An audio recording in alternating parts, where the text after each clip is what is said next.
পরিস্থিতি আর কি। আচ্ছা হাঁটতে হাঁটতে আচ্ছা এই যে কথা কথা সে বেরিয়ে গেল কথাই না এখানে এই সময় কি করছিস না কথা তো ওই হাঁটতে হাঁটতে আমার কাছে পেছনের দিকে এসে পড়েছে আর হাঁটতে হাঁটতে পেছনের দিকে এসে আচ্ছা এই পুটিও তো বেরিয়ে গেল পুটি না এখানে এই সময় কি করছিস পুটিও তো ওই সন্ধ্যার সময় বেরিয়েছে হাঁটতে, তারপরে এদিকে এদিকে এসে পড়েছে আর কি এদিকে এদিকে।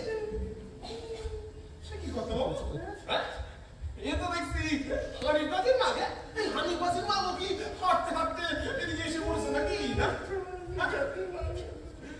মাধবপুর দাদা তুমি তো সকলেই বুঝেছো। মাধবপুর দাদা এই টিকিটটা আমার দাও, হ্যাঁ এই কথাটি যেন প্রকাশ না পায়। প্রকাশ না পায়। এই কথাটি প্রকাশ পেলে আমি তো একেবারে কোলে মানে যাবো গো। আর আমার পুত্র অম্বিকা যদি জানতে পারে আমি তো মাধবপুর দাদা দাদা তুমি তো আমার পরম আত্মীয়। আত্মীয় এই কথাটি যেন প্রকাশ না পায়। সে কি কথা বাবু আপনি হচ্ছেন বড় মানুষ রাজা আর আমি হচ্ছি দরিদ্র ব্রাহ্মণ। এই ব্রহ্মপুত্র জমিটুকু দেওয়া অব্দি দিনান্তে অন্যজনকে ভাগ আর আমি আপনার আত্মীয় বাবু এটা অসম্ভব কেন করেছে খুবই খারাপ হয়েছে, খুবই খারাপ হয়েছে।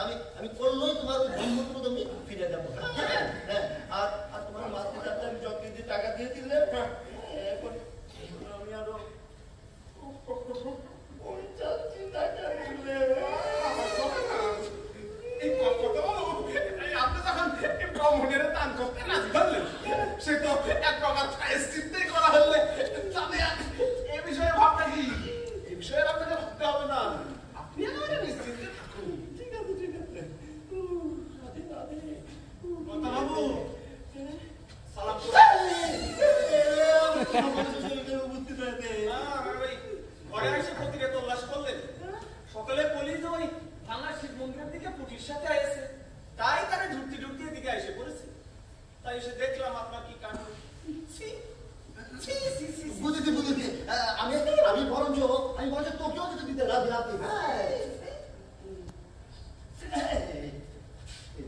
আমি তোর হাতছি ধরি। হ্যাঁ এই প্রকাশ না পায়।